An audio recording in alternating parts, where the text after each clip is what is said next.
تو اس نے محسوس کر لیا کہ بدلے بدلے سے میری سرکار نظر آتے. وہ کہنے لگی اب کہ جب آتا جاتا ہے تو اس کے حالات کچھ بدلے بدلے سے ہیں، ماحول کچھ اور ہے. اس نے ایک بوڑھا آدمی جو اس کا عزیز بھی تھا اور سمجھدار بھی تھا اس کو تیار کیا. کہنے لگی اب کہ جب ملک کے شام جائے نا تو اس کا پیچھا کرنا اور خبر کرنا کہ کہاں رہتا ہے، کہاں جاتا ہے، کیا کرتا ہے. وہ بوڑھے بزرگ جو تھے وہ خاتون کے کہنے پر کچھ اس نے کرایہ بھی دیا. وہ اس تاجر کے پیچھے گئے اور واپس آ کے خبر دی. کہنے لگے کہ یہ تو 2-3 سال بیت گئے، اس نے وہاں بھی شادی کی ہوئی ہے، تجھے بتایا ہی نہیں. بی بی بڑی سمجھدار تھی، حوصلہ مند، زیرت، اس نے شور نہیں مچایا. اس نے کہا کہ میں نا اب جب آئے گا نا تو طریقے سے بات کروں گی اور پوچھوں گی کہ ایسا کیوں کیا. اور یہ بھی اس نے آ کے بتایا کہ اگر تیرے ساتھ نکاح کے بعد اسے اولاد نہیں ملی تو اولاد وہاں بھی کوئی نہیں. یہ مکمل تفصیلات. اب جب اس دفعہ خامند آیا تو آتے ہی وہ بیمار ہو گیا، کمزور ہونے لگا. اب خاتون نے مناسب نہیں سمجھا کہ آتے ہی دڑام سے میں اس کے سر پر یہ بت یہ پھوڑ دوں کہ تو نے نکاح کیا ہوا ہے اور مجھے بتایا نہیں. وہ ذرا تسلی میں رہی، کچھ وہ بیمار تھا، حوصلہ رکھا، خدمت کرتی رہی. کچھ دن گزرے تو وہ تاجر انتقال کر گیا، فوت ہو گیا. اب راز کھل نہ سکا، عدت گزاری اور جب سارا مال جمع کیا نا تو اشرفیوں کی بوریاں بھر گئی. سارا مال اس بی بی کا، 4 بوریوں میں اشرفیاں، 4. یہاں تو پیٹ کا دوزخ ہے، معاذ اللہ، بھرتا ہی نہیں.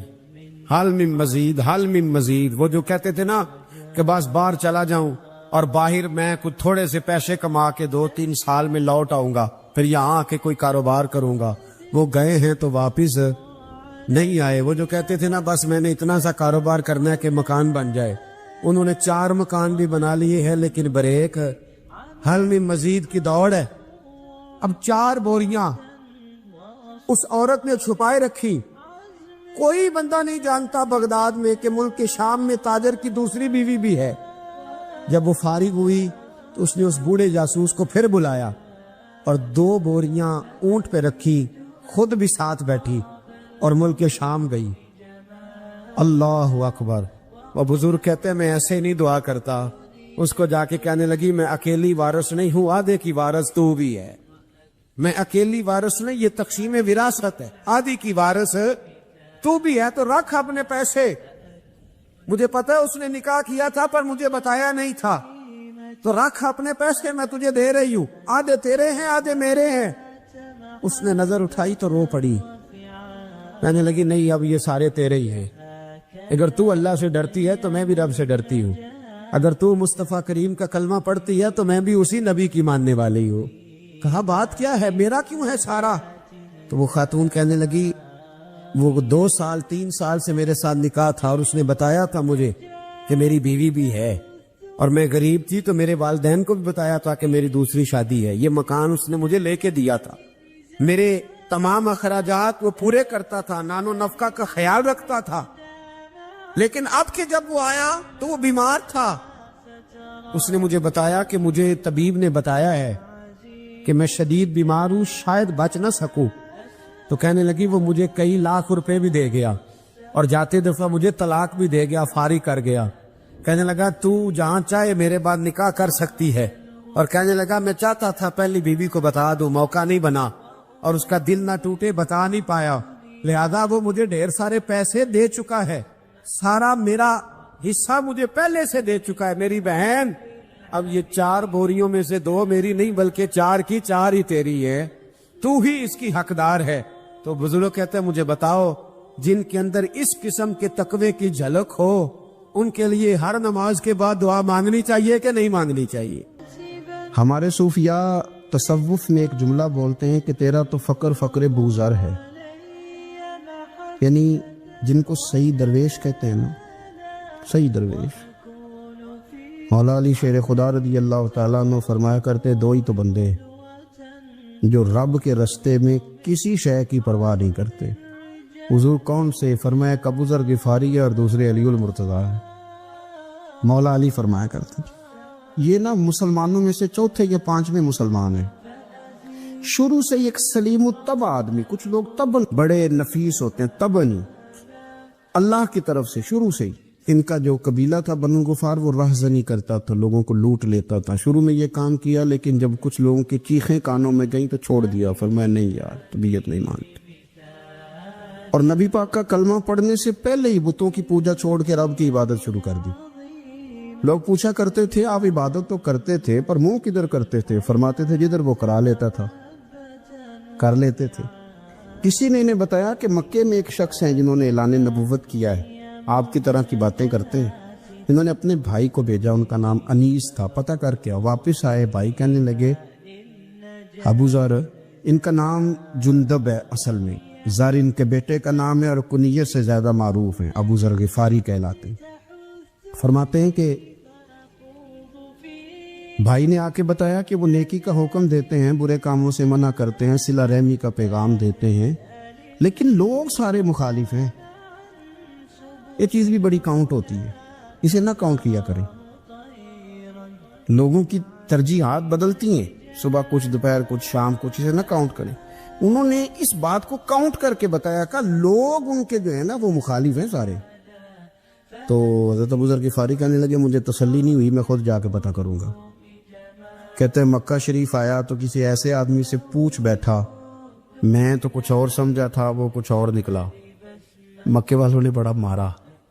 مکے پہنچ کے پہلی جو چیز ملی وہ مار کھانے کی تھی. اب میں ڈرتے کسی سے پوچھتا ہی نہ، بھوک بھی بڑی تھی، رہنے کو جگہ نہیں تھی، حرم شریف میں لیٹا رہتا تھا. میرے نصیب دیکھو، مجھے ایک شخص نے آ کے ہلایا، کہنے لگے اگر مناسب سمجھیں تو میں آپ کو دیکھ رہا ہوں کافی دیر سے، آپ کوئی پردیسی ہیں، آپ کا اپنا مہمان نہ بنا لوں. تو میں نے کہا آپ کا کیا نام ہے؟ کہنے لگے میرا نام ہے علی ابن ابی طالب. کہتے ہیں مولا کائنات گھر لے گئے، کھانا بھی کھلایا، جگہ بھی دی، سونے کو خدمت بھی کی، لیکن چونکہ میں تو پہلے ایک سے پوچھ کے مار کھا بیٹھا تھا، میں نے پوچھا نہیں میں کدھر آیا ہوں. رات رہے، اگلی رات بھی رہے، لیکن میں نے بتایا نہیں میں کس کام آیا ہوں. حضرت ابو ذر غفاری رضی اللہ تعالیٰ عنہ کہتے ہیں خود ہی مولا علی نے پوچھا بتا سکتے ہو کیسے آئے ہو؟ میں نے کہا راز رکھ لو گے. فرمایا بڑا کشادہ سینہ دیا رب نے مجھے. تو بات تو کہنے لگے یار میں تو محمد مصطفیٰ کی زیارت کرنے آئے صلی اللہ تعالی علیہ وسلم. یہ بے نیاز لوگوں میں سے ہیں حضرت سیدنا ابو ذر غفاری. میں حضور کی زیارت کے لیے ہوں. حضرت علی کہنے لگے سویرے لے چلوں گا. انسان بزدل نہیں ہوتا، ہر انسان بزدل نہیں ہوتا، اور بلا وجہ ٹکراؤ کی پالیسی بنا لینا یہ بھی سیانے لوگوں کا کام نہیں. حکمت کے تقاضوں کے مطابق چلنا یہ بھی دلیر لوگوں کا ہی کام ہوتا ہے. حضرت مولا علی کہنے لگے صبح لے کے چلوں گا پر حالات ٹھیک نہیں. شرارتی لوگ ہر جگہ ہوتے ہیں، اگر کوئی شرارتیوں کا ٹولہ ملا نا جو کھڑا ہوگا جاسوسی کرنے کے لیے کہ حضور کی طرف کون کون جا رہا ہے، تو میں نیچے جھکوں گا جوتے کا تسمہ ٹھیک کرنے کے لیے. لیکن آپ نے نہیں کھڑے ہونا، آپ نے چلتے رہنا ہے تاکہ کسی کو شک نہ ہو. کہتے اس ترتیب سے حضرت علی مجھے لے کے گئے. میں حضور کی بارگاہ میں پہنچا. مولا علی کہتے ہیں بڑے بڑے لوگ سوال کرتے تھے پر یہ شروع سے سلیم الطبع تھے. مجھے کہہ لینے دینا، انہوں نے ماننا ہوتا ہے وہ لمبے سوال کرتے ہی نہیں. مان جو لیا تو لمبے سوالوں کی ضرورت ہی کوئی نہیں. کہتے ہیں لوگ بڑے بڑے سوال کرتے تھے پر ابو ذر نے 2-3 باتیں پوچھی اور آگے جا کے کہنے لگے حضور ہاتھ بڑھائیں مجھے کلمہ پڑھائیں. نبی پاک صلی اللہ علیہ وسلم نے کلمہ پڑھایا. فرمایا باہر جا کے نا ابھی ذکر کرنا کہ تم مسلمان ہو گیا، یہ ماریں گے. عرض کی حضور انہیں مارنے دے، میں آیا بھی مار کھا نہیں ہے، انہیں مارنے دے دا. پڑا فلک کو کبھی دل جلوں سے کام نہیں. دار دلوی نے کہا تھا پڑا فلک کو کبھی دل جلوں سے کام نہیں، اور جلا کے راکھ نہ کر دوں تو داغ نام نہیں. ماری تو کھانے آئے ہیں، مارنے دے، کرنے دے زور جتنا لگانا ہے لگانے دے. باہر جا کے اعلان کیا. مکے والوں نے مارا، اتنا مارا کہ بے ہوش ہو گئے. پھر کسی نے بتایا کہ تم نے گزرنا بھی ہے ان کے علاقے سے، بنو غفار سے، پھر ان کا پتہ بھی ہے یہ لوگ بڑے سخت ہیں. پھر چھوڑا. تپن بڑے جلالی تھے، زاہد مزاج تھے. فرماتے تھے کہ جو تمہاری ضرورت سے زیادہ ہے وہ سارا صدقہ کرو. کنز کے معاملے میں ان کا رویہ یہ تھا. صرف حضرت صدیق اکبر کو کچھ نہیں کہا انہوں نے، باقی حضرت عمر جیسے آدمی کو بھی کھڑا کر کے کہہ لیتے تھے یہ مال کیوں رکھا ہوا ہے خزانے میں، بانٹتے کیوں نہیں سارا. اور جناب عثمان غنی رضی اللہ تعالیٰ عنہ کے ساتھ تو باقاعدہ کئی دفعہ اس موضوع پر گفتگو کی. وہ کہتے تھے کہ جب اللہ کہتے ہیں قرآن میں کہ مال دولت جمع نہیں کرنی، تو وہ جو لوگ تھے وہ بھی بڑی شانوں والے تھے. وہ کہتے تھے کہ اللہ نے جب زکوٰۃ فرض کی تو مال جمع ہوتا ہے تو زکوٰۃ فرض ہوتی ہے نا. جب فطرانے کا کہا تو مال ہوتا ہے تو فطرانہ آتا ہے نا. تو آپ جو کہہ رہے ہیں وہ ٹھیک ہے، پر آپ اعلیٰ بات کر رہے ہیں تقوی کی، سارا بانٹو. تو حضرت ابو ذر غفاری کہتے تھے چلو ٹھیک ہے تمہاری بھی بات مان لیتا، پر یہ بتاؤ مدینے والے کا اپنا طریقہ کیا ہے؟ کہ بھئی حضور کا طریقہ تو وہی ہے جو آپ بتا رہے ہیں. تو فرمانے لگے پھر اس رستے نہ چلیں جو رستہ مدینے والے رسول کا ہے. اور حضور سے، نبی پاک سے عشق کرتے بڑا کھل کے. یہ صحابہ صفہ میں سے تھے. کلمے پڑھنے کے بعد چونکہ طبیعت جلالی تھی تو حضور نے بھیج دیا، فرمایا واپس جاؤ اپنے قبیلے میں تبلیغ کرو. واپس گئے، بھائی کو مسلمان کیا، والدہ کو مسلمان کیا، قبیلہ سارا مسلمان کیا، وہیں رہے. ہجرت مدینہ کے بعد آئے تبوک کے موقع کے قریب، اور حضور نے صحابہ صفہ میں رکھ لیا. نوکری کرتے مدینے والے رسول کی، دلیر آدمی تھے، بڑا قبیلہ تھا، پر ڈیوٹی کرتے، ڈیوٹی خدمت کرتے. ایک بیٹا تھا زار اس کا نام تھا، اس کی ڈیوٹی لگائی تم نے میرے نبی پاک کے اونٹ چرانے. ڈاکو آئے تو صاحبزادہ اونٹوں کی، اونٹنیوں کی حفاظت کرتے شہید ہو گیا. اور یہ انوکھا بندہ ہے جس نے شرط لگائی تھی کہ میں نے کالی سیاہ رنگ کی عورت سے شادی کرنی. انوکھا بندہ ہے. ایک بیٹی تھی، ایک بیٹا، بیٹا شہید ہو گیا. بیوی سے کہا تم نے نبی پاک کے گھر میں خدمت کرنی ہے، حضور کے گھر والوں، اور میں نبی پاک کی نوکری کروں گا. حضور کی خدمت کرتے، ہر وقت خدمت میں رہتے. اور حضور جب آتے نا، صحابہ صفہ میں یہ شامل تھے جو لوگ دین سیکھتے. حضور جب آتے تو سب سے پہلے آ کے حضرت ابو ذر غفاری کا پوچھتے، بلائیں. اور جب بات کرتے حضور تو بار بار ان کو مخاطب کر کے بات کرتے. حضرت ابو ذر غفاری رضی اللہ تعالیٰ عنہ کا نبی پاک سے اتنا پیار کہ ہماری بھی مشکل حل کر دی.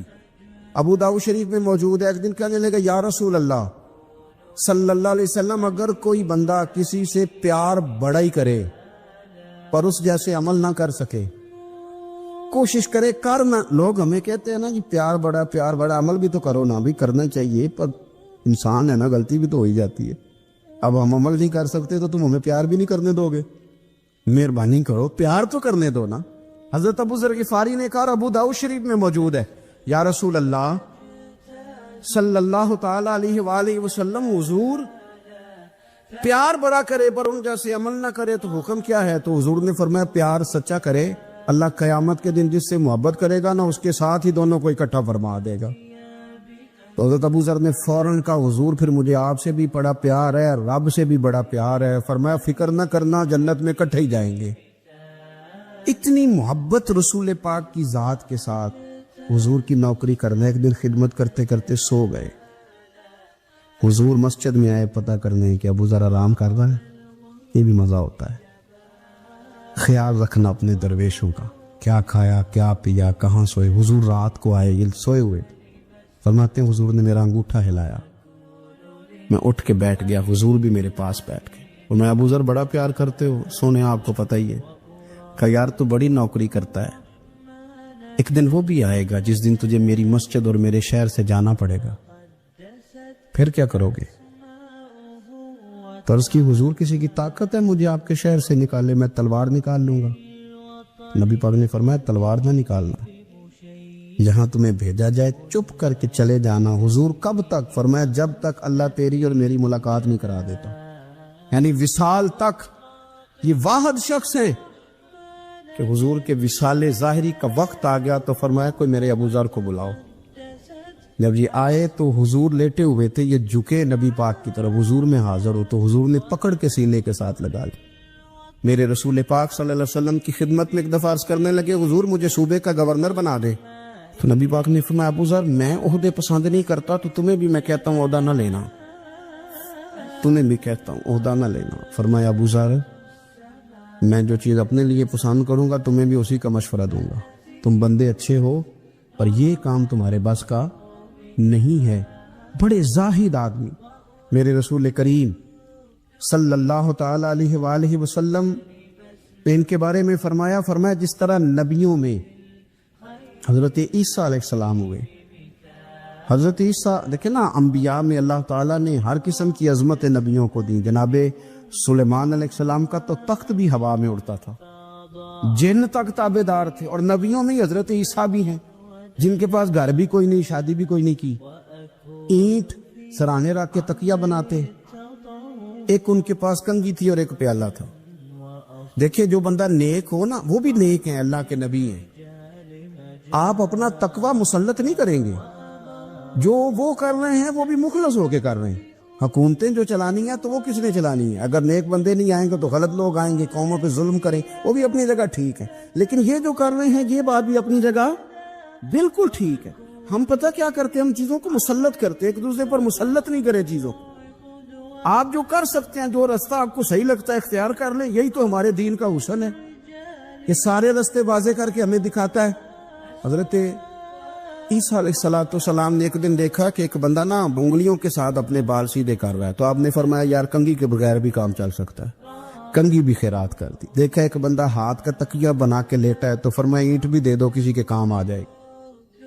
ایک دن دیکھا کہ ایک بندہ نا یوں چلو میں پانی پی رہا ہے, فرمایا پیالہ بھی رہنے دو, اس کے بغیر بھی کام چل ہی جاتا ہے. جناب عیسیٰ کا یہ زہد تھا.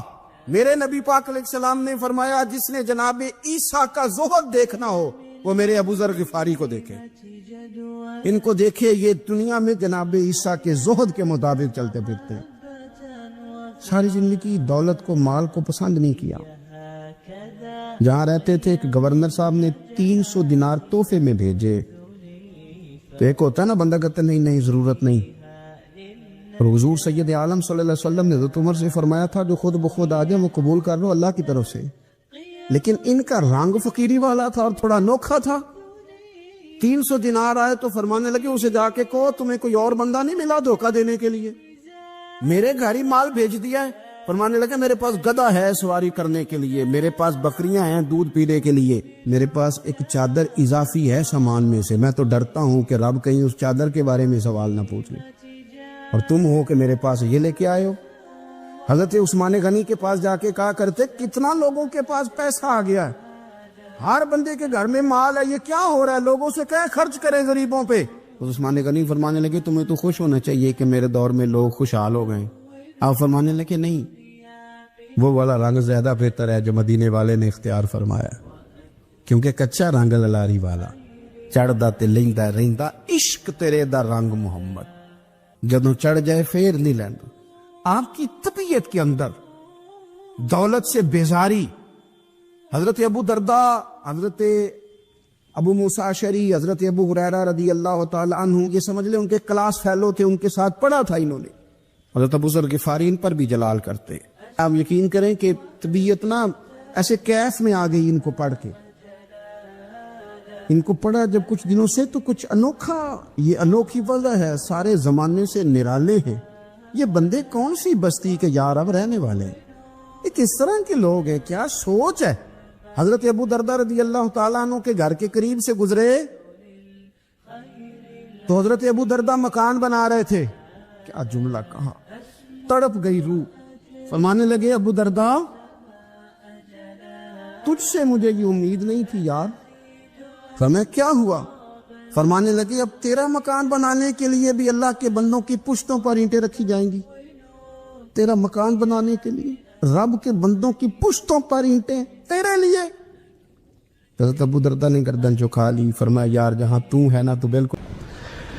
تو حضرت عمر فاروق فرماتے ہیں فجر کی نماز پڑھ کے نا تو نبی پاک صلی اللہ علیہ وسلم نے فرمایا روزہ کس نے رکھا ہے بھیا آج؟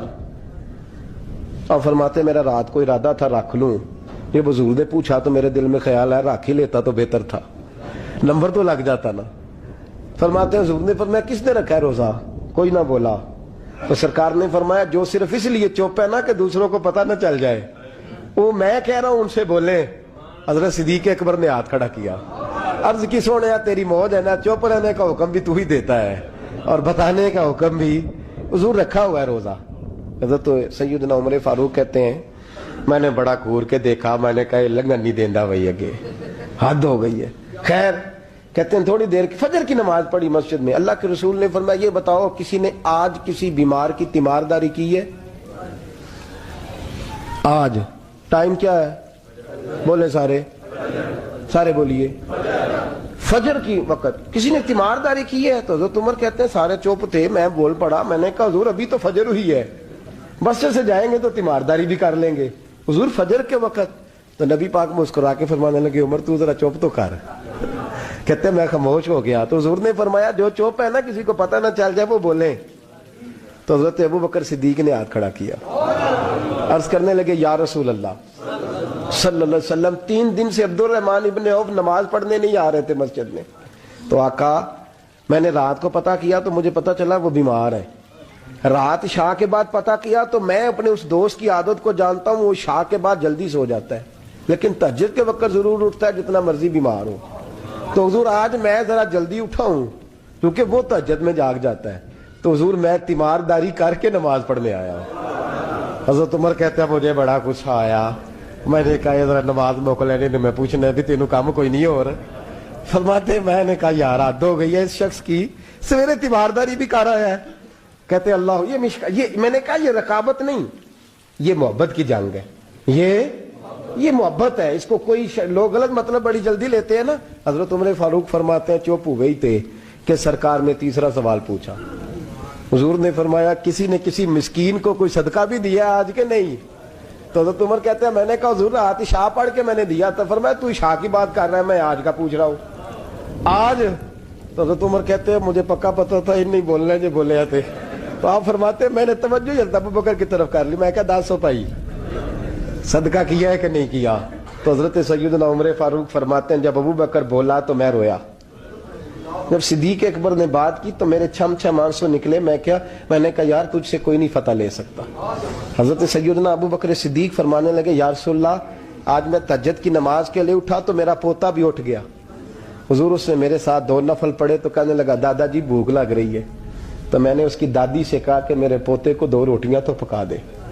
اس نے 2 روٹیاں پکائیں, ایک روٹی اس نے کھا لی, بچہ تھا, دوسری ہاتھ میں پکڑ لی. حضور گھر سے باہر نکلے تو ایک مسکین دروازے پہ کھڑا تھا, کہنے لگا رات سے کچھ نہیں کھایا. فرماتے ہیں تازی روٹی پوتے کے ہاتھ سے لے کے مسکین کو دی, پھر میں نے پتہ لیا واپس آیا ہوں. حضرت عمر کہتے ہیں پہلے میں مسکرا رہا تھا, پھر میری چیخ نکلی, میرے رسول پاک کے بھی آنسو آئے. فرمایا ابو بکر پوچھ اس لیے رہا ہوں کہ ابھی جبریل آئے تھے اور وہ کہہ گئے ہیں کہ یا رسول اللہ صلی اللہ علیہ وسلم جنت میں ایک حاجیوں کا دروازہ ہے جس سے صرف حاجی جنت میں جائیں گے, ایک روزے داروں کا دروازہ ہے جس سے روزے دار جنت میں جائیں گے, ایک سخیوں کا دروازہ ہے جس سے سخی جنت میں جائیں گے.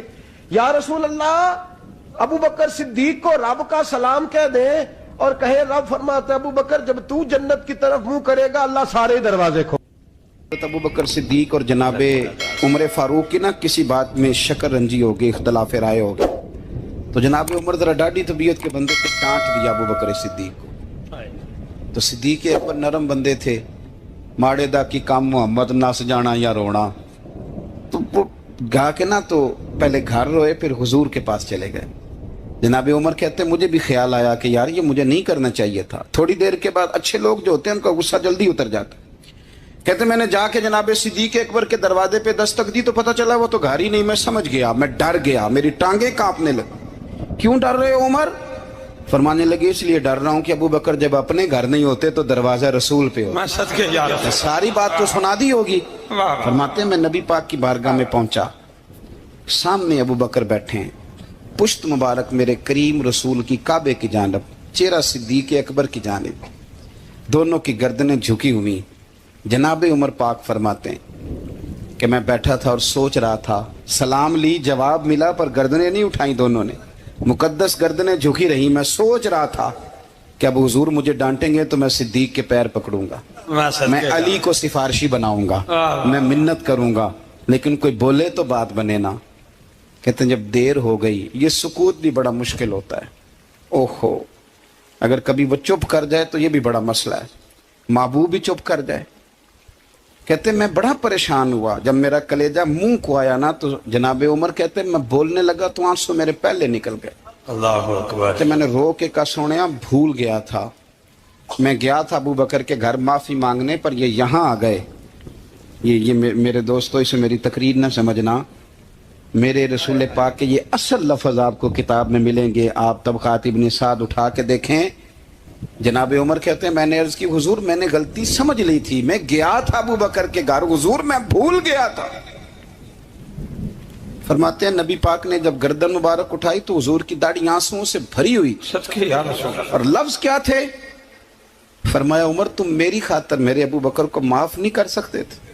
اب بات کو سمجھیں, یہ نہیں فرمایا ابو بکر نے غلطی نہیں کی، فرمایا چھوڑ نہیں سکتے تھے، تم میری وجہ سے میرے صاحب کو چھوڑ نہیں سکتے تھے۔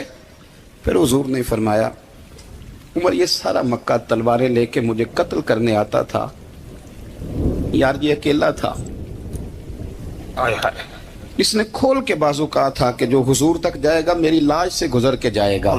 فرمایا دنیا بھول جاتی ہے، مجھے یاد ہے ابو بکر صدیق نے مال بھی دیا، اولاد بھی دی، میری خاطر چھوڑ نہیں سکتے تھے۔ جناب عمر کہتے ہیں میں اس کے بعد سمجھ گیا کہ میرے مصطفیٰ کی رضا اسی میں ہے کہ ابو بکر کو راضی رکھا جائے۔ سبحان اللہ۔ ہر شخص کو اجازت ہے، اگر حقوق ادا کر سکتا ہے تو ایک وقت میں 4 نکاح کرے، اسے اجازت ہے، اگر حق دے سکتا ہے تو اجازت ہے۔ مولا علی نے بھی ارادہ کیا سیدہ کی موجودگی میں اللہ کہ میں دوسرا نکاح کر لوں، ساری کائنات کو اجازت ہے۔ تو سیدہ فاطمہ کے دل کو نہ تکلیف ہوئی، دوڑی آئی حضور کی بارگاہ میں۔ بی بی صاحبہ نے زندگی بھر کھل کے کوئی بات نہیں کی، آج بھی آئیں تو چپ کر کے بیٹھ گئیں۔ بیٹیاں بڑی پیاری ہوتی ہیں، ابا ہی انہیں بگاڑتا ہے، لاڈ ابا ہی دیکھتا ہے، کیا کریں مجبوری ہے۔ تو پھر میں نے دیکھا ہے بڑے بڑے سیانے ابے سگی بہن کے بیٹے کو بھی رشتہ دے کے نا، چاہے پالا بھی بھانجا خود ہی ہو، تو گھر جا کے معافی مانگتے ہیں، پتر یہ جنی بھی خراب ہی نا میری وجہ تو ہی، ہائے ہائے، تھوڑا خیال فرمائیں۔ بیٹی معاملہ بڑا عجیب ہے نا جی۔ تو سرور کائنات کے پاس سید آئیں تو تھوڑے آنسو آنکھوں میں آئے، فرمایا فاطمہ کیا ہوا؟ عرض کی حضور کچھ بھی نہیں، سب کو جائز ہے تو علی کو بھی تو جائز ہے نا، نکاح کرنا چاہ رہے ہیں۔ حضور نے خطبہ دے دیا، مسجد میں لوگ جمع کر لیے۔ اللہ آج کس لیے اجتماع ہے؟ جہاد کی تیاری ہے، کوئی نئی آیت آئی ہے، فرمایا آؤ سارے مسجد میں۔ خطبہ کتنا مختصر سا، مختصر توجہ ہے میرے بھائیوں کی؟ جی بسم اللہ۔ ادھر دیکھو میرے مختصر سا خطبہ، 2 حرفی بات۔ حضور فرمانے لگے بھئی میری بات غور سے سن لو، یہ جو فاطمہ ہے نا یہ میرے جگر کا ٹکڑا ہے، بدعت منی ہے، یہ میرے جگر کا ٹکڑا ہے۔ جس نے اسے راضی کیا اس نے مجھے راضی کیا، اور جس نے اسے ناراض کیا اس نے مجھے، ختم ہو گئی بات، 2 حرفی بات۔ حضرت مولا علی کہتے ہیں باقی سارے ایک دوسرے کا منہ دیکھ رہے تھے کہ آج اس خطبے کی کیا ضرورت، تو مجھے تو سمجھ آ رہی تھی نا۔ شیر خدا کہتے ہیں میں چپکے سے اٹھا اور سیدہ کے پاس گیا، میں نے کہا میں نے تو بات ہی کی تھی، تو پہنچ ہی گئی ہے۔ کہتے ہیں اتنی دیر میں حضور بھی آ گئے، فرمایا علی سن، سب کے لیے دوسرا نکاح جائز ہے، پر جب تک میری فاطمہ ہے تیرے لیے جائز نہیں، صدقے یا اللہ۔ تو نہیں کر سکتا، تیرے لیے جائز نہیں۔ جناب صدیق اکبر کے لیے رسول پاک نے کہا میری وجہ سے چھوڑ نہیں سکتے تھے، سیدہ پاک کے لیے فرمایا جب تک میری بیٹی ہے تیرے لیے جائز ہے۔ ہجرت مدینہ کا حکم آ گیا، سارے صحابہ کو حضور نے فرمایا چلے جاؤ، سب کو کہا جاؤ مدینے، چلے گئے۔ جناب صدیق اکبر کہنے لگے حضور میرے لیے کیا حکم ہے؟ اگر آپ اس فکرے کو سمجھتے تو بڑی گہرائی ہے، بھئی سب کو حکم دے دیا، تیرے لیے کوئی انوکھا ہوگا؟ توجہ ہے آپ کی؟ سب کو کہ بھئی چلے جاؤ سارے۔ ابو بکر پوچھتے ہیں حضور میرے لیے کیا حکم ہے؟ جب سب کو کہہ دیا تو ابو بکر اندر نہیں آیا سب کے، کہا حضور میرے لیے۔ ابو بکر جانتے تھے باقی سب کا حکم اور ہوتا ہے، ابو بکر کا اور ہوتا ہے۔ سارے چلے جاؤ، حضور میرے لیے کیا حکم ہے؟ فرمایا تو نے نہیں جانا، تیرے لیے نہیں۔ حضور میرے لیے نہیں؟ نبی پاک علیہ السلام نے فرمایا مجھے امید ہے مجھے بھی اجازت مل جائے گی، دونوں اکٹھے ہی جائیں گے، تجھے ساتھ لے کے جانا۔ بس تیاری شروع ہو گئی۔ ایک روایت میں 2 اور امام راضی کہتے ہیں نہیں 3 تھی، 3 اونٹنیاں موٹی تازی تیار کر لی۔ اب دیکھو ڈیوٹی لگ رہی ہے، یہ تاجر آدمی ہے، تاجر گھاٹے کا سودا نہیں کرتے، نقصان کی بات نہیں کرتے۔ اس شخص نے دیکھی انداز کیا اختیار کیا ہے۔ حضرت ابو بکر صدیق نے اپنے غلام جناب عامر بن فہیرہ رضی اللہ تعالیٰ عنہ سے کہا تو نے دن بھر بکریاں چرانی ہیں، اور جب شام پڑ جائے اندھیرا چھا جائے تو غار ثور کے سامنے بکریاں لے آنی، میں وہاں آؤں گا اور میں اتر کے بکریوں کا دودھ دھو کے لے جاؤں گا اور حضور کو پلا دوں گا۔ یہ غلام کی ڈیوٹی لگ گئی۔ اپنے بیٹے عبداللہ بن ابو بکر سے کہا کہ تو دن بھر کافروں کی سرگرمیوں کا خیال رکھے گا اور شام کو آ کے مجھے خبر کرے گا کہ ان کا نیا منصوبہ کیا ہے. اپنی بیٹی حضرت اسماء بنت ابی بکر سے فرمایا بیٹی ڈیلی تازہ کھانا پکا کے لانا ہے، تازہ کھانا، اور دیکھنا شام کو کھانا لائے تو اتنا لانا کہ صبح بھی کھا سکے. ابو بکر صدیق رضی اللہ تعالیٰ عنہ کے پاس 40,000 دینار تھے گھر میں پڑے ہوئے. والد صاحب نابینا تھے. ابو بکر صدیق نے 40,000 دینار تھیلے میں ڈالے، اس جگہ چھوٹے چھوٹے پتھر رکھے، اوپر کپڑا ڈالا اور فرمایا بیٹی اگر ابا جی پوچھے نا پیسے تو نہیں لے گیا ابو بکر، تو ان کا ہاتھ پکڑ کے کپڑے کو لگا دینا، وہ سمجھیں گے پیسے ادھر ہی ہیں. لہذا سارا کچھ تیار کر کے صدیق اکبر اب تیار ہیں. کب بلاوا آتا ہے؟ سیدہ طیبہ طاہرہ حضرت عائشہ صدیقہ فرماتی ہیں ابو بکر کے گھر کو یہ شان حاصل تھی کہ رسول پاک دن میں 2 مرتبہ ابو بکر کے گھر آیا کرتے تھے. صبح بھی آتے تھے، شام بھی آتے تھے، 2 مرتبہ دن میں تشریف لاتے تھے. فرماتی ہیں رات کا وقت ہے، میرے والد گرامی کو حضور نے کہہ دیا ہے، ادھر سارے کافروں نے نبی پاک علیہ السلام کا مکان محاصرہ کر لیا ہے. حضور گھر سے نکلے، ابو بکر کے دروازے پہ دستک دینے لگے، ہاتھ رکھا، دروازہ کھول گیا. ہاتھ آدھی رات کا وقت ہے، ہاتھ رکھا دستک دینے کے لیے، دروازہ کھول گیا. دروازہ کھلا تو ابو بکر دروازے کے پیچھے کھڑے ہیں.